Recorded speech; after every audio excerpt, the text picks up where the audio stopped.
Good afternoon, ladies and gentlemen. Today on CBS, I have the pleasure of introducing a very special guest. He is well respected throughout the country. He is charismatic and, not to mention, really handsome. Please give a round of applause to Pierre Trudeau.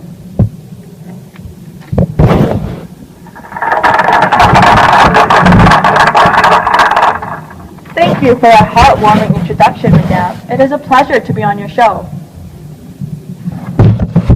No, sir, Mr. Trudeau. It is a pleasure having you on the show. I think I myself have caught a case of Trudeau-mania. But really, who can blame me? You're good-looking, intelligent, and how does it feel to have all this popularity? It is absolutely amazing. Crazy at times, but amazing. I never imagined that my life would come to this. But I can say that I'm so grateful for this opportunity to be able to lead this wonderful country. Tell me why you think so many people are in love with you. What caused Trudeau-mania? Well, I am the youngest Canadian Prime Minister in history, but on a more serious note, I think it is honestly because I can relate well with the opinions and mindset of our youth.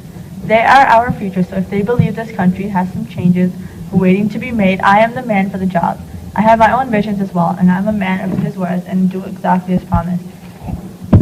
That is true. You have the attitude and the characteristics of a great man, and even greater leader. Now, you've done a lot for this country. You've made contraceptives, abortion, and gay marriage legal.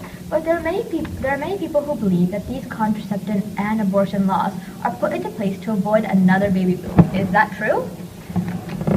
You know what? No one will ever be satisfied. There are those people who are 100% on your side and those people who are totally against you. In my opinion, a couple should be able to decide if they want to keep their baby. Some families just cannot afford a child at this time, and that is totally understandable. Allowing contraceptives and abortions to be legal makes everyone, especially women, safer. Because I know many women who buy under-the-counter abortion pills, which can cause harm to her body and put her health at risk. Allowing these abortions to be made gives the citizens a say in their own life decisions. You said that equality was your biggest inspiration in creating the Official Languages Act. There have been many people against this act, and why do you think that it is important to have an act based on languages alone? First, equality was the reason for this act. Both French and English are spoken in Canada. It is only fair that we have equality between them. Being born and raised in Quebec, a French-speaking province, I find it only suitable if the two languages have unity. French speakers can now get an English translator or vice versa, and French-speaking people can now get jobs in other cities as well. I feel like this act saves Quebec from separation. Canada should not be looked upon as French Canada or French Quebec, but Canada as a whole. It is great to have a PM who believes so heavily on equality. Now, the Charter of Rights and Freedoms, which is still a new law here in Canada. Would you expand on this for us? For sure. I feel like the law is Canada's future and will benefit future generations.